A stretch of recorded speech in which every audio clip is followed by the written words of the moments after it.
is there any connection between happiness and health? So I went on PubMed and I started looking up like happiness and health, and I started finding all this research. And what we see is when you compare happy people to less happy people are physically healthier. They have lower rates of cardiovascular disease. They have stronger immune systems. They heal faster from injury. And in a childhood obesity intervention, the goal isn't actually even weight loss. It's to slow the trajectory of weight gain and to establish healthy habits. Because when children establish healthy habits in childhood, they're much more likely to continue them into adulthood. Hello and welcome to this week's episode of The Dude Therapist. We have Dr. Gillian on, who is one of the leading experts on happiness. And, you know, you have some amazing taglines, right? There's no secret to happiness, but there is a science to it. I love that one because I think that sometimes people have these very theoretical or like in the clouds mentality about happiness. I can't wait to talk to you about reality of happiness. Because it is something so integral to our life, but not the only thing of our life, but we'll get into that later. So can you introduce yourself to the listeners so they get a little taste of who you are, and then we'll get right into the heart of the conversation. Yes. So hello, and thank you for joining us today. That makes me happy that you're here. And when you start off making a happiness researcher happy, good things are always to come, right? So I have a PhD in health science. And a lot of my work really focuses on the connections between happiness, health, mental health, and well-being. I'm an assistant professor in psychiatry at the University of Manitoba, and I do a lot of media here in Canada. So I'm like the happiness expert on a lot of shows because what I'm most passionate about is sharing, evidence-based information so that we can I can't talk, so we can live happier and healthier lives. So important. But something I like to ask every expert that I've had, and most people on here are pretty expert-esque people. Why that? Out of all things to research, out of all the avenues to go, what about happiness drew you in? Yeah, well, Which seems stupid, by the way. Which seems such a stupid question. So, why are you looking into happiness? What's wrong with you? But even to this day, when I tell people I'm a happiness researcher, a lot of times I get like funny looks because it's not common thing. And they're like, what do you mean you can study happiness? And I'm like, to be honest, I didn't even know you could study happiness until the second year of my PhD. So up until then, all my degrees are in health science, but I was researching childhood obesity. And I was in the second year of my PhD. And so in a childhood obesity intervention, a child has to have a BMI, a body mass index, above the 85th percentile for their age and gender. When I was sort of going through, I'm the oldest of 7 children in my family. And at the time I had 2 nieces that weren't living with obesity. And so one, I didn't love that my research wouldn't be able to help my family. And 2, when you think about it, so BMI is calculated with height and weight. And so if you sort of extend that thought, I'm using the number on a scale to determine if I can help a child with my work. And I didn't love that. So I was at Pilates one day and my Pilates teacher had 2 reformers, and I'm on this reformer, like having this existential crisis. Like, what am I doing with my life? As your whole body is shaking on the machine. Yeah, exactly. And so that day, the woman that was next to me on the reformer was a professor at Ivy, which is the business school at my university. Okay. And she said to me, Gillian, you sort of seem entrepreneurial. Maybe you should switch. We have like a health section in the business school. So maybe you should switch your PhD and finish it in the business school. And I was like, yeah, you know what? That's probably a good fit. And then she made this off comment and she said to me, or, you might like some of my sister's research. She's in New Brunswick, which is in the east coast of Canada, and she studies sustainable happiness. And I was like, well, what's sustainable happiness? And so she said, go home and look it up. So I looked up her sister, Dr. Catherine O'Brien is her name. And so sustainable happiness is more happiness as it connects to the environment and global warming and that sort of thing and generations. But I'm sitting at my computer as a student in health science. And I thought, 1, hold on a second, studying happiness is a thing. 2, is there any connection between happiness and health? So I went on PubMed and I started looking up like happiness and health, and I started finding all this research. And what we see is when you compare happy people to less happy people are physically healthier. They have lower rates of cardiovascular disease. They have stronger immune systems. They heal faster from injury. And in a childhood obesity intervention, the goal isn't actually even weight loss. It's to slow the trajectory of weight gain and to establish healthy habits. Because when children establish healthy habits in childhood, they're much more likely to continue them into adulthood. And so I thought happiness, so the goal in a childhood obesity intervention is health and happiness. People are healthier coming at it from a totally different angle that has nothing to do with the number on a scale and is inclusive to everyone, right? We all want to be happy. And so I switched and I had to like basically, my PhD took me 6 years instead of 4 because I basically had to restart everything. But I'm much happier for it because that now I get to research and study and talk about the science of happiness. It's such a random story. It's so like, but it's just a very powerful lesson that you don't know where your inspiration or future is going to come from in a yoga class, in a random class that you had to take because it was a 101 that fulfills a need, or a random conversation with someone in Starbucks. You just don't know. That's it. I think it's just a very cool thing. It's interesting, and I would love to get your perspective on this because you are one of the leading experts on happiness, right? Something that I think America is so built on is, right, the pursuit of happiness. And one of my favorite movies is Pursuit of Happiness with Will Smith, right? And that line where he walks in and he's wearing, like, a shirt. No, not a great, like, I don't think he's wearing a shirt. He's like, why would I hire someone who's not even wearing a shirt? He goes, I must be wearing a really damn good pair of pants, right? And it's this idea that he struggles and fights every part of the movie until he gets that job and gets some ability of success. And then he breathes and smiles and has happiness because it's the pursuit, not the fulfillment, not the checklist of I did it. Can you talk about what is so iconic in our lives of the pursuit of happiness and why people conflate the end result versus the journey? And can you talk about that a little more? Absolutely. But first, do you want to know a fun fact? I love fun Please. facts. So when the Declaration of Independence was written, right, they talk about the inalienable right to life, liberty, and the pursuit of happiness. And now when we hear the word pursuit, it means you to go out to seek, to get, right? When the Declaration of Independence was written, the word pursuit meant practice. So life, liberty, and the practice of happiness. And that, like, from all of my research, like, happiness is not a destination, right? We don't arrive at happiness and then we're set for the rest of our life. Like, if you're listening right now and you think about a moment that you felt really happy, it's not a permanent state.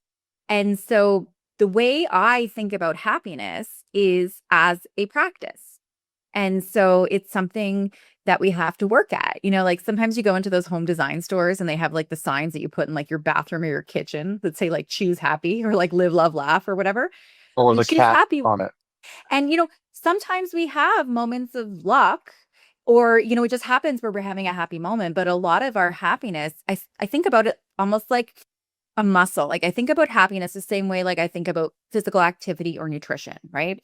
No one would ever go into the gym and have the best workout of their life and leave and take their phone and text a friend or a partner and say, I just had the best workout of my life. I've reached fitness, right?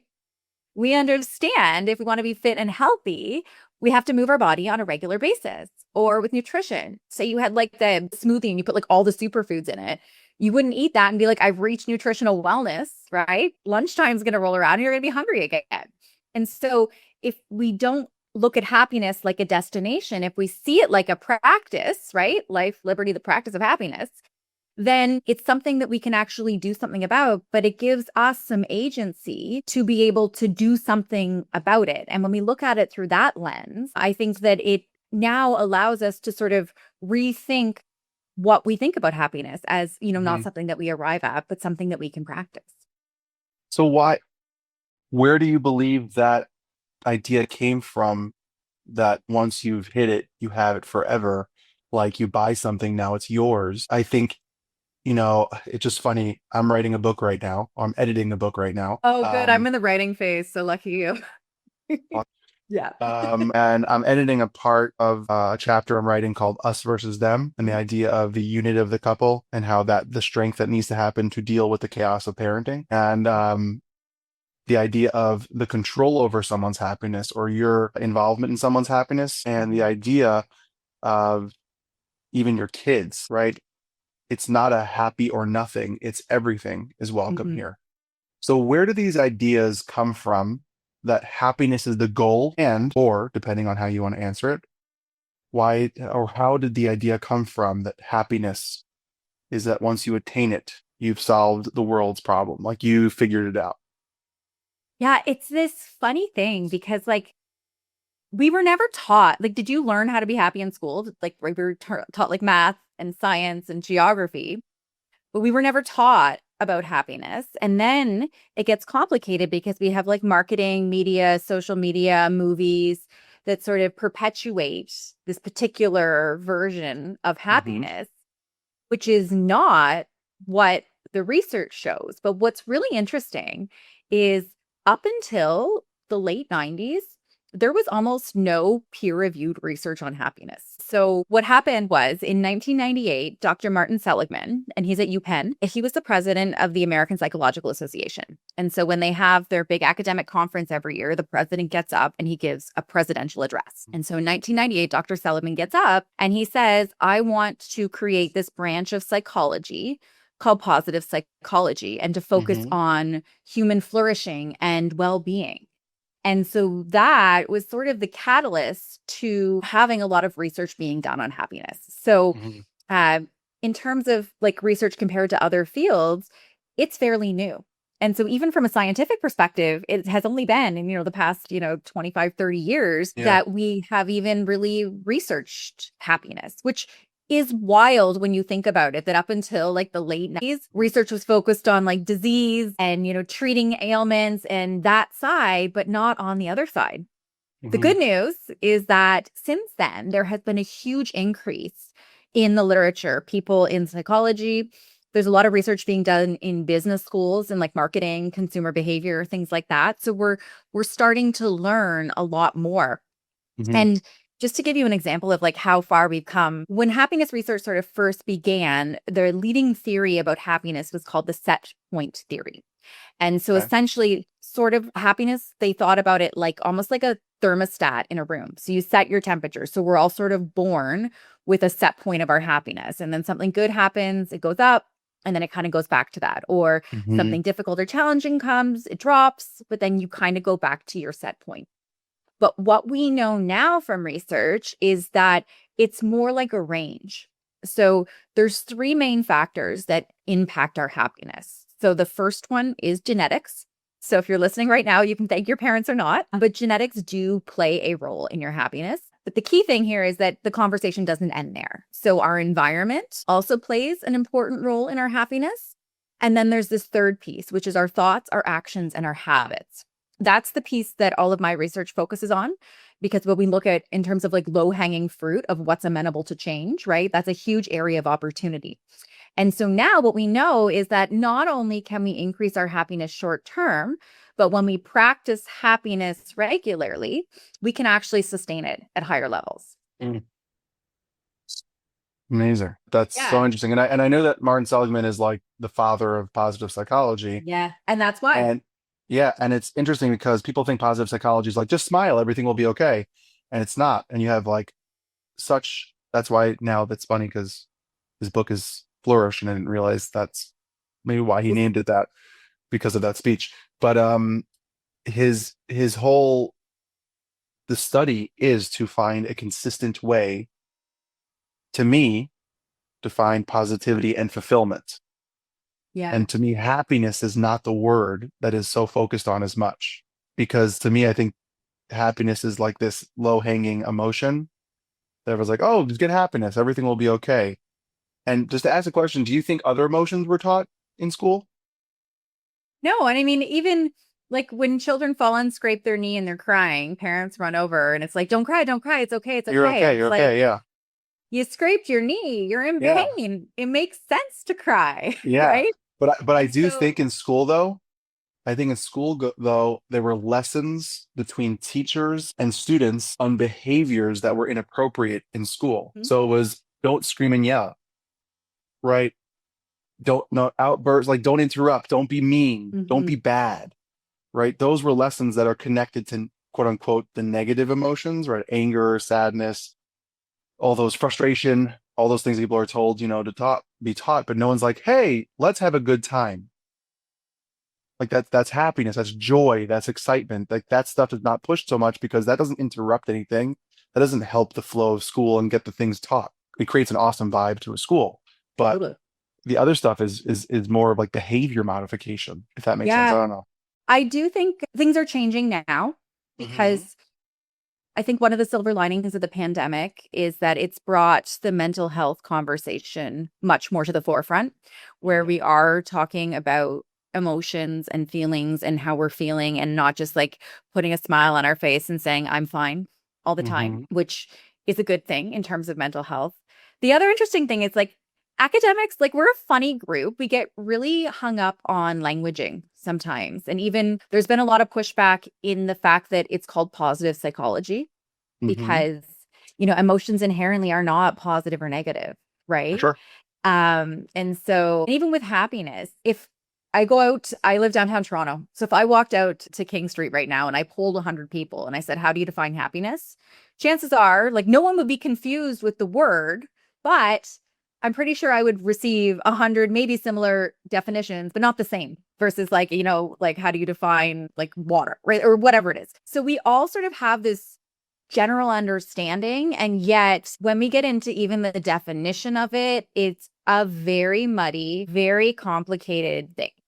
And at the end of the day, it is a personal experience. And that's sort of what matters most.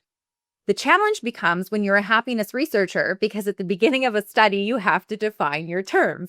Yeah. And so often the way that and the definition that I use, it comes from Dr. Sonia Lyubomirsky, and she's one of the most widely cited and published happiness researchers. And she's in California. But essentially, what differentiates happiness from something like joy or peace or contentment is that Mm-hmm. those are affective, like AFF, affective states. So they're sort of momentary feelings that feel good or that feel peaceful. Happiness also has a cognitive component. So this sort of like zooming out overall, how does Mm-hmm. my life feel? Where we get into things like, do I feel like I have purpose? Does my life feel meaning? Do I matter? So sort of collectively, that is how a lot of happiness researchers define it. That's the definition that I use. So it sort of captures like joy, contentment, those sort of feelings, but also this sense that your life is good or meaningful or Mm-hmm. worthwhile. I want to talk to the parents listening right now. If you love your partner but feel like after kids, everything got harder, it's not your fault. It's actually pretty normal. I wrote a book from I do to we do because couples don't get warned about the resentment, the invisible workload, the fights that escalate way too fast, and the disconnect that sneaks in.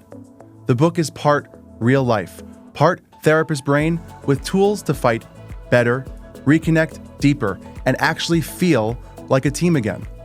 Because parenting should feel like us versus the chaos, not me versus you. From I Do to We Do is available now. Order at EliWeinsteinLCSW.com. And I think as someone who works with a lot of people in their 20s and 30s, Mm. this is like a huge fight, Oh, yeah. right? Of what is the worth of my life? What am I doing with, like, can you give some scientific or research backed ideas so that the listeners can hear what are some things that really do matter that we focus on versus maybe the things that we fall back into focusing on that maybe aren't actually helping the way that we want them to or actually need them to? Yes, absolutely. And I'll get into those, but I'm just going to zoom out for a second because one of the things, so when I got into happiness research, it forces personal reflection, right? Like Mm. asking yourself, like, Gillian, are you happy? Right. Mm. And so I sort of looked at my life and I was like, I feel sad sometimes. I feel down sometimes. I feel low sometimes. I feel stressed sometimes, anxious. And so when I got into happiness research, I was like this naive grad student who thought, I don't like feeling any of those difficult, challenging feelings. And so Mhm. I'm going to study happiness and I'm going to figure out how to be happy all the time. That was Mm. my goal. Then you get into the literature And you realize that, one, it is impossible to be happy all the time. And just for everyone listening, I'm a happiness researcher. I am not happy all of the time because that is impossible. And so there's actually research. Sometimes it's referred to as like the dark side of happiness. Dr. Iris Moss does a lot of great work on this. And what we see is that people who try to be happy all of the time end up being less happy than other people. And so it's not about being happy all the time. And this is really key because what this does is it allows us to give ourselves grace to be humans, right? We have a full spectrum of emotions. And when we look in terms of like healthy psychological functioning, we have a lot of feelings. Some days we are stressed, some days we are anxious. And so, one, to take the pressure off of ourselves to be happy all of the time. And then the other big piece is that we often think it's the bright, shiny moments that bring us happiness because of this, I will be happy when, fill in the blank, right? When I graduate from university or college, when I have X amount of dollars, when I get married, whatever it is. And so what we see is that as humans, like we think we're these like logical, rational creatures, but oftentimes there's a lot of cognitive biases at play in our minds, right? And so one of the examples here, Dr. Dan Gilbert did some research on this term called affective forecasting. So AFF, affective forecasting. So forecasting your affect, predicting how you're going to feel. And what we see is that, say you get the car, the house, the partner, whatever. One, it doesn't bring you as much happiness as you anticipate that it would. And two, it doesn't last for as long as you think that it would. And so well, what we also do know from research is that as humans, we're pretty good at self-reporting our own happiness. So we're pretty good at figuring out if we feel happy or not. But what we're not as good at is figuring out what it is, right? We always often think it's like the big shiny moments. But in reality, what sort of, if we want to focus on, how do we practice happiness regularly, it really comes down to what Dr. Barbara Fredrickson calls micro moments of happiness. And they're micro because they're not the big shiny moments. They're the day-to-day things. They're taking your dog for a walk. They're going to the gym. They're having a phone call with your friend. They don't take up a lot of mental real estate. And so we don't think about them that much. But I think about happiness like a muscle. If you go into the gym and you do one rep, like one bicep curl, you're not that strong. It doesn't really change your life, right? But if you consistently go and you put in the reps, over time, you get stronger. And so these micro moments are like reps. And the more that you do, when I talked about how not only can we increase our happiness short term, but we can sustain it at higher levels, that's how we do it, is we focus on these micro moments. So 1998 was a big year in psychology. So the same year that Dr. Seligman gave his presidential address, Barbara Fredrickson published this paper, and she proposed this theory with evidence called the broaden and build theory. And so up until then, the leading theory in psychology was that, say you're going through a hard time, you're going through grief, you're going through some really difficult challenge in your life. The idea was that you kind of like suffer through that. And then the like light at the end of the tunnel is you get to feel happy again.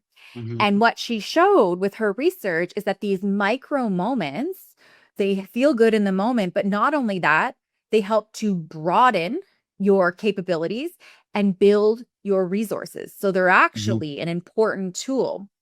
And I think sometimes when we go through hard things, we feel like those little moments of joy, the like funny meme that someone sends you, they don't matter, but they really do. And so when we think about building resilience through difficult times, so these micro moments are key. And what's really empowering about this idea is that instead of having happiness be contingent on something that may or may not happen in the future, when you think about, what is a micro moment that I can do in my life today?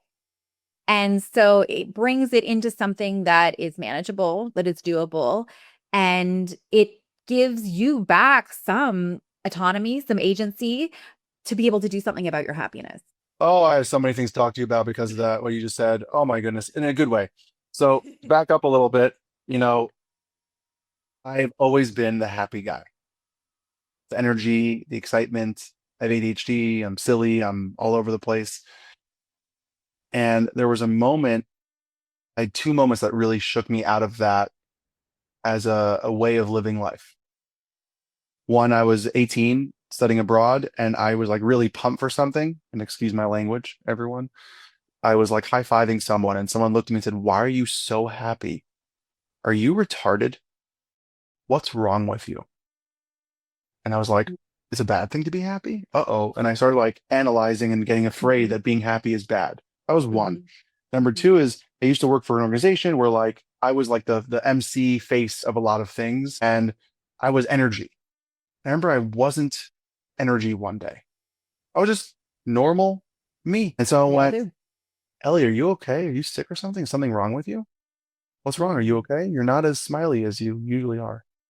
I went, "Yeah, I'm just tired. Of normal. This is me." And I went to myself, went, "Okay." Put two and two together and went, because I've set the standard of happiness being the goal and being this energy and excitement, when you're not that, it has a downside, the evil side, right, of happiness. And it has taken a long time for me to realize that I don't have to be the happy guy.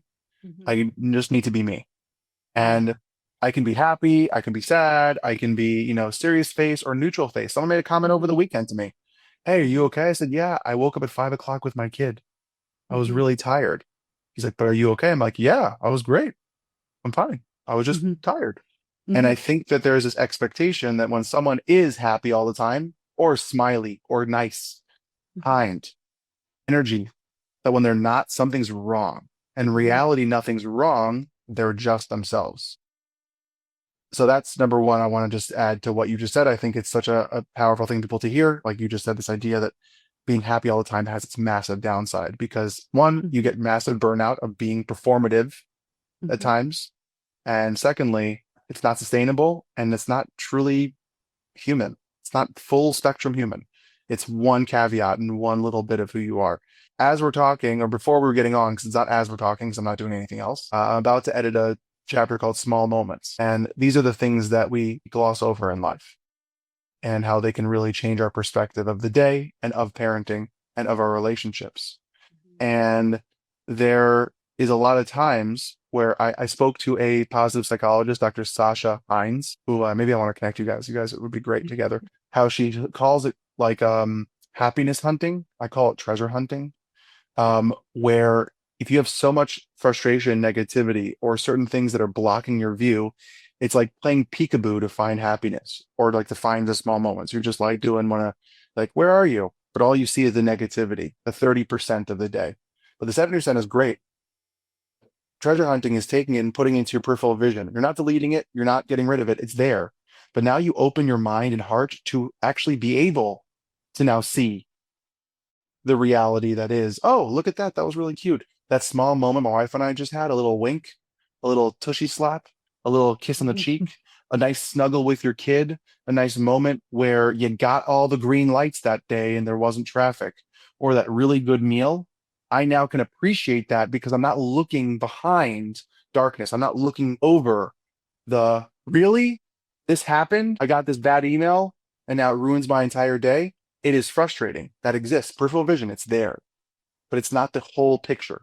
And it takes a lot of effort. And like you said, practice and doing those reps to be able to learn how to move that aside actively, and then doing things and tapping into what is happening today, which are reality and good things. Not all amazing, not all wonderful, normal, day-to-day things that happen. And you just have to open your eyes. I live in Vegas, right? And there's Red Rocks Mountains where I live. Love Red Rocks. It's breathtaking. And someone said to me when I first moved here 3 years ago, they said, "Don't worry. You're not going to see this as good. It's just going to be part of your day. Don't worry." And someone said to me recently who just moved, said, "Oh, I'm worried." This same person said to this guy, "You're going to forget about it. It's not going to be a big deal." And I said, "It's all about your mindset about it." And every day I come out of my house, I look to my right, I see the Red Rocks, take a nice big deep breath, and appreciate the positivity of living in a place with a beautiful view. Now, the other option is I can just walk right past it, not pay attention to it, not be active in it, not take that moment and mindset to notice it. That's on me. I have to do that. It's active. And I do this with my clients. They're like, they usually use it for anxiety and how to calm themselves down and help themselves. I make them do a 3x5 card of like the go-to things that they can, if they're all upset, panicky, anxious, instead of thinking, "Oh, what are the tools I have in my toolkit?" 3x5 card, you can keep in your pocket, put in your wallet, put it on your fridge, and have all the little things that you can do to either ground you, cup of tea. I like tea, a nice book, a certain maybe playlist you make, something that's tangible. And then you can look at it and go, oh, I can add these things to my day. These are normal things that I can put into my life versus something crazy like going to a vacation or buying something to make me happy or running to the sauna that costs money or getting a massage. Simple things. So those are the three things I wanted to add to what you said because I love what you said and I just love it. And I just love what you said. I jotted down a couple notes. I saw. I'm jotting, you're jotting. We're killing it here. It's so good. So I wanted to share a couple research terms to just really just double click, highlight what you said. One, thank you for sharing your personal experiences. I think there's value in us sort of sharing those things. So thank you for that. When you were talking about, not like when you weren't feeling happy, right? A lot of times what people will do is they'll try to be happy and there'll be someone that's, bubbly or not, or they feel like they're supposed to be feeling happy. And so they'll force themselves to be happy. We call this toxic positivity in research. And the problem with that, the challenge, the difficulty, the not good part at all is that when we suppress our emotions, so emotional suppression in terms of our physical health increases our risk of death from all-cause mortality and cancer-related deaths. So, So it has a physical implication because we're suppressing our emotions. And when we do that, one, it's not like they go away. It goes somewhere. It's in terms of healthy, like I love this quote from Dr. Susan David. She says, it's normal, healthy, and a good thing to experience the full range of the emotional experience. Yeah. And so, it's not about suppressing our emotions. It's allowing ourselves to have those. And not everyone, myself included, like I said, who's a happiness researcher is happy all the time. And I always use that as a teachable moment because I know the data and I know the research. And I have some days when I just even just wake up for no reason in a bad mood, we all have those days. And so the other thing I wanted to touch on was you were talking about, how we focus on the bad, like the one email that we got, right, versus the rest of it. And how I was talking earlier about how we think we're these logical, rational creatures, but we have all these cognitive biases playing out in our mind. What you were talking about, there's another bias. It's called the negativity bias. And essentially this is if 10 people give someone 10 compliments, right? They say 10 wonderful things and one person says one bad thing. When that person goes to bed at night and puts their head on the pillow, we're thinking about that one bad thing. And the thing about the negativity bias is it actually came from a good place. So if we hit rewind and go back in history, we actually had to be on the lookout for danger all of the time, right? Yeah. But what's happened is our brain hasn't caught up with the modern world. And so our brain comes from a good place of trying to protect us by alerting us to those things. And so I always think about it when you get a computer and it has pre-installed software and you have to install better software. So in terms of the negativity bias, we can actually modulate this and start to train our brain to focus on the good, which is exactly what you were just talking about, right? It's making that effort. It's what we know from the psychology of behavior change is it's always most difficult at the beginning, right? We have to pay more attention. We might have to actually make ourselves intentionally be okay, like you said, look around, what are the good things? But over time, even a gratitude practice is a great thing because a gratitude practice, taking time to notice things that you're thankful for or that you appreciate in your life, it starts to switch our focus to that. So we can actually see changes in that. And then the last thing, when you're talking about this 3x5 card, I think that's such a great idea because what we also know is that when we're in a bad mood or we're grumpy or something, we would think that that's the time that we would want to go do the things that make us happy. And yet it's actually the opposite. We're less likely to do it. And so what I do is, I think about myself like a researcher collecting data on myself. And so, for example, I know for me, one of the things that really helps me is if I go to the gym and I work out. The thing is, when you're grumpy or you're tired, the last thing you want to do is go work out. And so what I do is I acknowledge that. I check in with how I'm feeling. I force myself to go to the gym. And then I check in with how I'm feeling after. And I always feel better after. And so I start to almost collect mental data on myself to be this is how you feel right now. Feelings pass. And just because you don't want to do something doesn't mean that in the end you won't be glad that you did. Going to the gym might not mean going and doing heavy deadlifts that day. If I'm tired, I might be doing like stretching or yoga or something, but it's really, sometimes it's like, oh, I don't feel like doing it. And it's like, okay, but just because we don't feel like it doesn't mean that it's not good for us. And so we start to collect data and we're like, oh yeah, I remember the time when I didn't feel like going for a walk and I went for a walk and I came back and I felt better and I felt better here and here. And we almost like, you have the card of your go-to things and you start to collect support to remind yourself to do the things on the card, because in the end, those are the things that will start to shift your mood. And when we have those micro moments, not only do they increase our feeling in the moment, they also create what we call in research an upward spiral of positive emotion. So it starts to shift our mood and our feelings. So those things matter. That card is a brilliant idea. And it's also like, you don't have to think. These are the things for myself that I know that I can do. I love that. I'm going to make one of those cards. So thank you for that. Awesome. Send me a picture of it. I can't wait to share. Okay. I don't know unless you want. Yeah, no, I'm happy to share.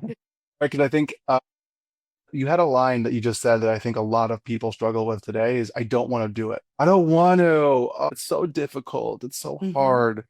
Life is difficult, right? Yes, it is. Yes. It doesn't mean it's bad for you though. Like, yes, most people would rather be on vacation than work. It is hard. It doesn't mean that you should just quit or not get a job or work hard or make efforts or all those things. And I think in today's day and age, there is a level of, I need to like it and it needs to be happy and joyous for it to be quality or me to invest my time in. Can you speak to this generation or today's people who are struggling with that battle? And please be as sassy as you want. I love that you brought this up, because a happy life doesn't mean like smooth sailing, drinking margaritas on the beach all of the time, right? Hard things happen in life. Difficult things happen, whether it's a job loss or you don't get the job that you wanted, that you applied for, or a divorce or a health issue or a pandemic or whatever it is. But when we start to think about happiness like a muscle and we put in the reps, what happens is that our highs get higher. And it's not that those low or difficult or challenging emotions go away, but they get higher too, because we're more resilient and we're better able to cope with those hard things when they happen. And then also, when I talked earlier about one of the differentiating factors between, happiness and like joy, for example, is that there's two components. There's an affective component and there's a cognitive component. And so I remember writing my PhD dissertation about happiness. And like a lot of that, as you know, going through book editing right now, right? It's not fun. It's not fun going through and checking your references and your periods and your commas and the title headings and all of that.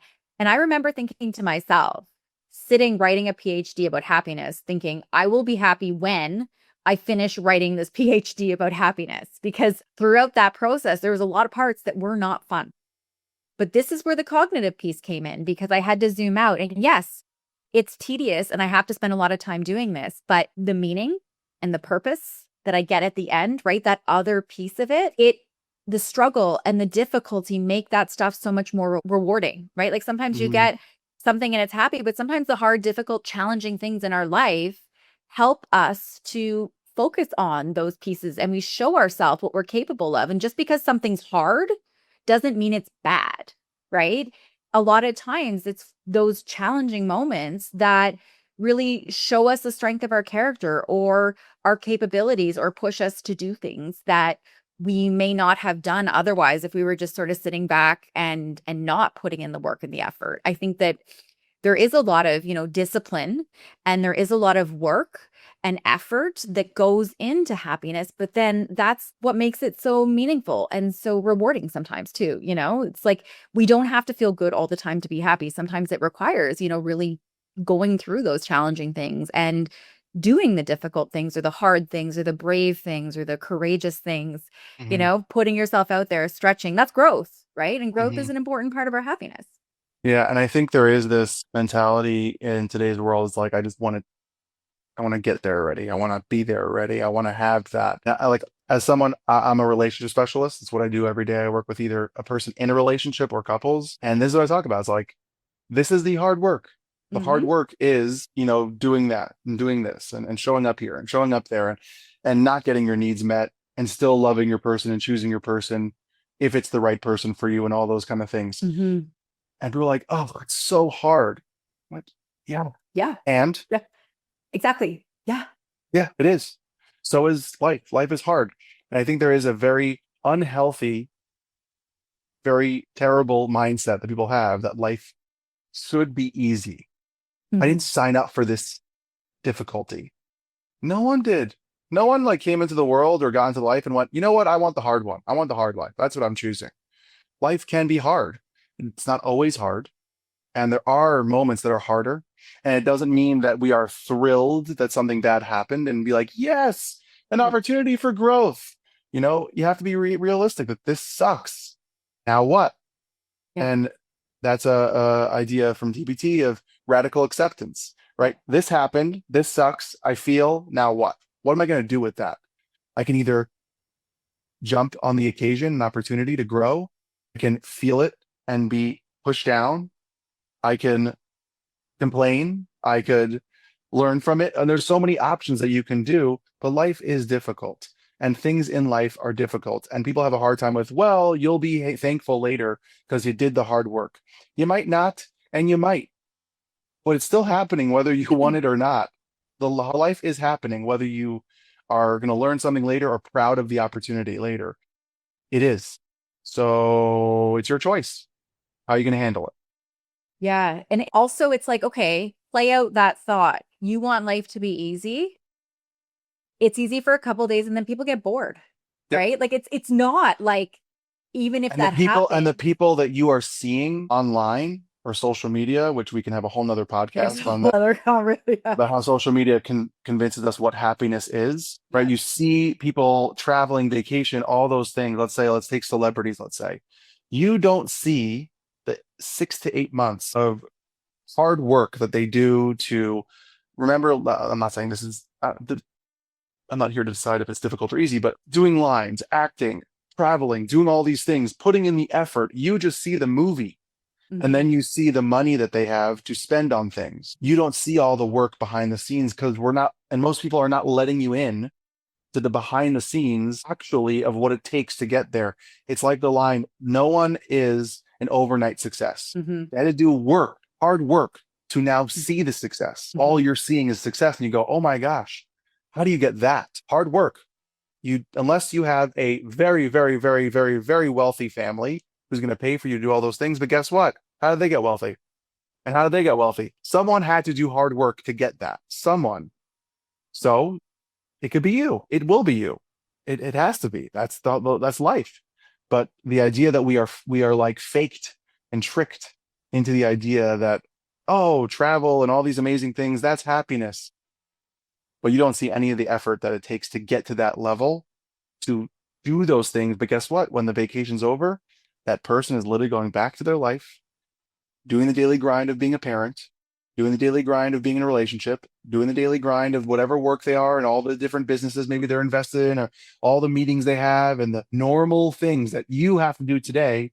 They're just on a different playing field than you. It doesn't mean they don't have hard work. Exactly. And like you said, you don't see the delayed flight that they took to get there or the red eye. But anytime we start with social comparison, it is a very slippery slope into the killer of happiness. Unhappiness. Because the other thing that we know from research is that generally when we see people engaging in social comparison, they're comparing to people that have more than they have or like aspirational things, not to the people that have less than them or even to who they were 5 years ago. Like you think about, if you're a student, right? You're like, oh, when I finish, my school or whatever. And now it's like, you did that, but you don't look back to the student that was struggling to now who you are, right? Like it's so interesting the way that this social comparison happens. And it's a very slippery slope into not feeling good. And this is one of those things where we have to have the awareness to notice it. And it's one thing like, we all kind of know at this point that you look at Instagram or social media and it's a snapshot of someone's highlight reel, right? It's not their whole life. Like we get that. And yet it's such a human tendency to still want to engage in that. And this is one of those things where it has to be like hard stop in your mind and, really taking some like one, observing that it's happening and then choosing different thoughts. And it just has to be that way, because if not, you're not it gonna feel happened to me good. recently. It happened to me recently. I've had to work a lot on my own with therapy of like Mhm. that idea of comparison and how it get tricks and stuff like that. And I remember a line that um that who you are today, your older self dreamed of. And I remember when I was like turning 30 and I was like freaking out, not about my age because I don't care, but like, what am I doing with my life in the future? My wife wrote me a card that wrote all the things I accomplished in 10 years, whether it was undergrad, grad, internship, IVF, kids, marriage, life, this struggle, that success. And I looked at what, oh, it's a lot. Wow. I'm really proud of myself. But Mhm. we have this very limited view, this very myopic view of like, today I suck because I'm not whatever that is. And I was watching the YouTube a video of Dana White because I live in Vegas, whatever, Yeah. and he was gambling in a casino and dropping like millions of dollars on hands. And it's very easy to go, that's how much people make ever or never in their life. It's a different world. Wow. I can't compare to that, and I shouldn't, Mhm. because that's not me. That's not my life. He's doing his thing. Good for him. No pros or cons. It just is. It's very easy to go like, oh, I suck. No, you don't. He's not you, and you're not him. And, just because we're wrapping up on time, getting close to time, and I can talk about this for hours, so I love this topic. Maybe we need to have you on again next season.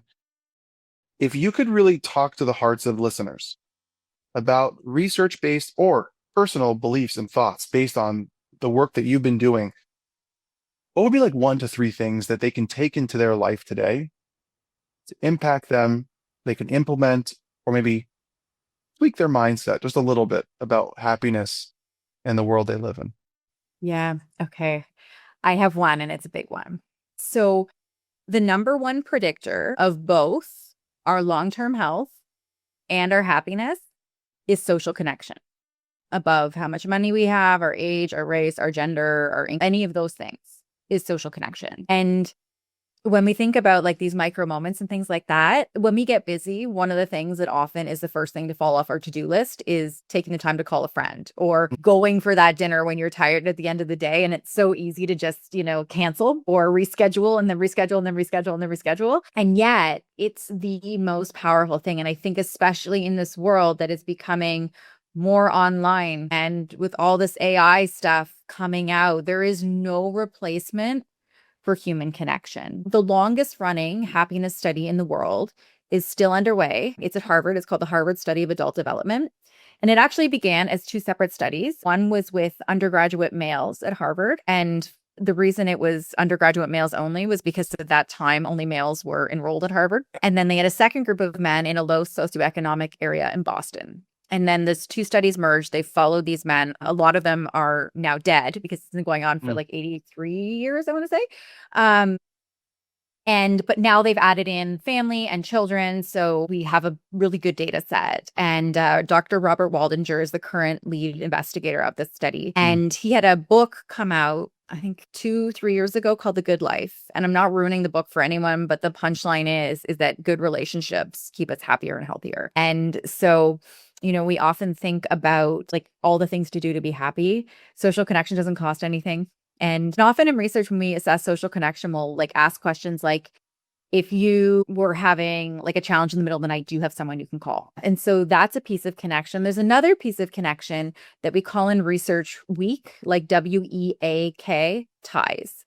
So these are the moments when you're picking up your coffee and talking to the barista, or you're in an elevator and you're chatting, or like I have a French bulldog, Jocko, and I walk him to the park and it's someone stopping to be like, what's your dog's name? How old is he? And we often really discount those conversations. And yet those are a huge piece of connection too. And one last thought on this, because you are in the States. Every year, March 20th is the International Day of Happiness, and a ranking gets released every year of countries, ranking them. And I mean, no evaluation metric is perfect in any way, but this one tries to be as comprehensive, looking at, things like GDP, but also looking at, education and, parental leave and all of these things. And the Nordic countries always get the top. Finland is number one, but Sweden, Denmark, Norway, Iceland, they all fight for the top. And This year, for the first year, one of the questions that was asked was, do you eat dinner? Like, how many times per week do you sit down and eat dinner with someone? And the States, they dropped, you're in the 20s now, I think like 23, 24, something like that. America did not rank very high on actually sitting down and having dinner with people. Or if we do, we're on our phones and things. And so when we think about like low hanging fruit, putting our devices away and actually sharing a meal with someone, having that connection, it's one of the most powerful things that we can do.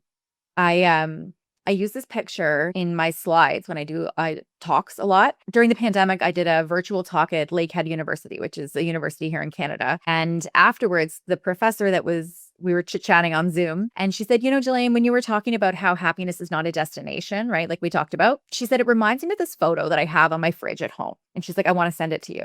And I was like, okay. And so she sent it to me, and it's from a book called Big Panda and Tiny Dragon. It's a Buddhist children's book. And this picture, it has like a big panda with like this tiny little dragon sitting on his back. And the caption says, which is more important, asked Big Panda, the journey or the destination? And then it says, the company, said Tiny Dragon. And I think that's it, right? Because it's not even about where we're going, it's about who we're going with. And if I could leave with anything, it's really focusing on our connections, on the relationships that are important to us, both sort of the weak ties and the big ties, and making time to connect with people, to check in with people when we're feeling lonely. That's the time when we think we would be most likely to reach out, and it's the time we're least likely to. So maybe that means reaching out to someone, but really bringing that social connection piece to the forefront. If you want to sort of do one really big thing for your happiness, that's what I would say. I love that story. I love that picture. Interesting, growing up, I'm Orthodox Jewish, and we have a lot of things with family. And I will say that it was something that I realized I was very alone in the idea that I had dinner with my family every night. And my dad didn't have a crazy job where he worked really late, but we would wait for him to eat together every night throughout my entire life living in my parents' home. My home, we do the same thing. Now my kids are 6 and 3, so like they don't have a choice. Like, what are they doing? They're not getting in a car and driving away or like hanging out with their friends. But it is something that has been ingrained in my brain as so important versus TV dinners, sitting watching TV while eating dinner, or on our phones. We put our phones in another room and we sit and we talk to our kids. The only time we have our phone out is when my parents are like videoing us to say hi to the kids for those moments. But it is something that has been part of like family get-togethers, right? These opportunities. And there's so many cultures that do it in America, but it's not American, right? It's other religious beliefs or practices and cultures that have really, I think, is such a beautiful, powerful, impactful thing. Thank you so much for sharing that, being on the show. Where can people find you, get to know you, and learn more about you? Yeah. One, thank you for having me, and thank you for the work that you're doing. It's such a needed work to be done right now. I'm really excited for your book to come out. I can't wait to read it, and let's chat offline about that as well. But I am Dr. like Dr. Gillian Mandich on Instagram. I'm Gillian with a G, so it's GillianMandich. My website is gillianmandich.com, and that's where I live. Thanks so much for being on the show. I really appreciate it. Thank you. This conversation made me happy. It's a micro moment, a lot of micro moments. Follow now on Apple Podcasts, Spotify, and finally, see me on YouTube.